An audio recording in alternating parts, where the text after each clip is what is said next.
What's going on, guys? Welcome back. Next Gen Madden 15, PS4. As always, like button, subscribe button, criticism in the comment section, Twitter, shutdown, safety. To me, a very, probably long video, but an important video for you to watch, for you to share, for you to talk about.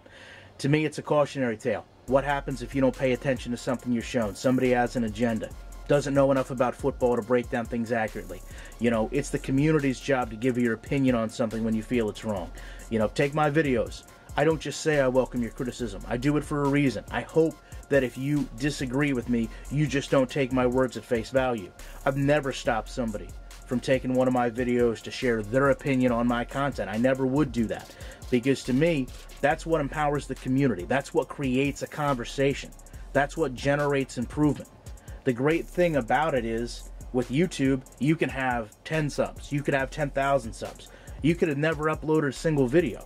This is an open conversation, an open forum, and everybody can participate. So with that said, link in the description. One of them is to DK's video. To be transparent with you, he refused to let me use his content. I'll gladly pass him along some views if you guys want to watch it, rate it, and tell him what you think of it. Beneath that is a video I did with Madden15 showing this same issue in last year's game, which to me, again, reflects nothing on the simplicity of this game's programming and lack of improvements we see from year to year. And I think we'll all agree at the end of this video, this is a crippling gameplay issue. So we're going to run this at speed, and just to be fair, this is the same play that he's running. It is out of the custom playbook if you want to create one.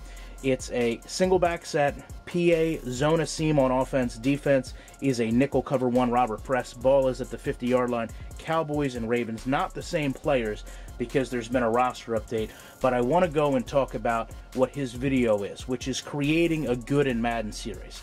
And his example in this video is a read and react defense or a coverage adjustment. And I'm all for the good in Madden, don't get me wrong, but you can't turn everything into good.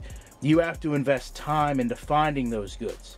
You can't ignore the bad while you're doing that. So to me, if that happens, we talk about something that's lethal to the community. So let's start with the play that you just saw. And to me, play action in this game is really difficult on press coverage. And the reason I say that is if you watch what happens here, the defensive back doesn't really have an opportunity to jam the wide receiver as he accelerates off the line. And in fairness, I actually expect Dez Bryant to win this battle against Smith. And just as we go back and take a look at this one more time, when Bryant accelerates off, you don't see that same pop out of Smith, even though Smith's a very good cornerback, and in fact, I would argue a better cornerback than whoever he's showing in his video.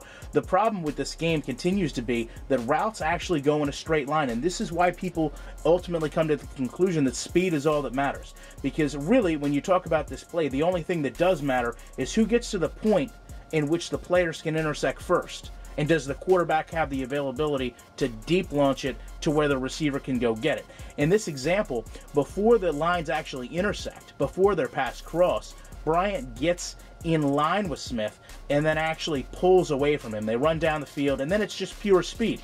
Smith is going to basically get pulled by about a couple yards there, actually a couple feet rather, and you're going to see Bryant come down with the interception. When we go back and we take a look at the opposite side of this, and I may have to play it a few times to actually get that to happen because it didn't happen here, when he talks about the adjusted coverage, when we talks about the adjusted secondary, the defensive AI, you know, that's actually not at all what's occurring. And this is actually it happening right here. Deep ball, you can see now Bryant not in position. I'm going to love to analyze that catch with live gameplay. But let's go back and take a look at exactly what occurs on this play.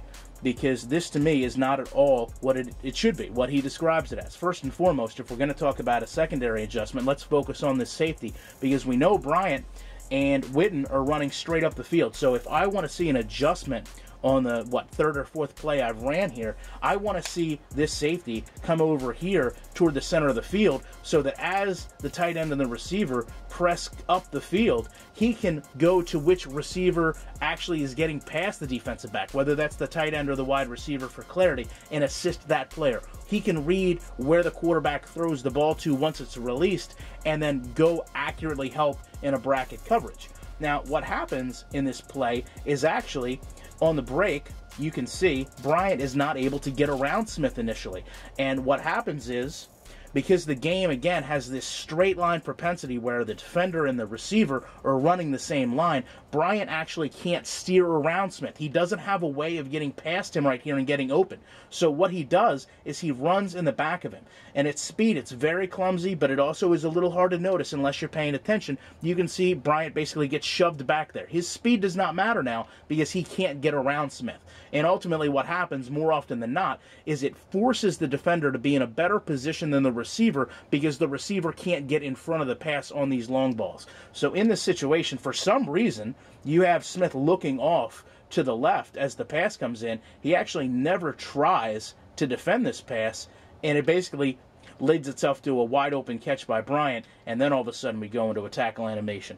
But to me, that is not a defense adjusting. That's the simplicity of the programming of this game. I would love to know your guys' opinions on this. I appreciate you checking out this long video, and I will be back in the week with more content.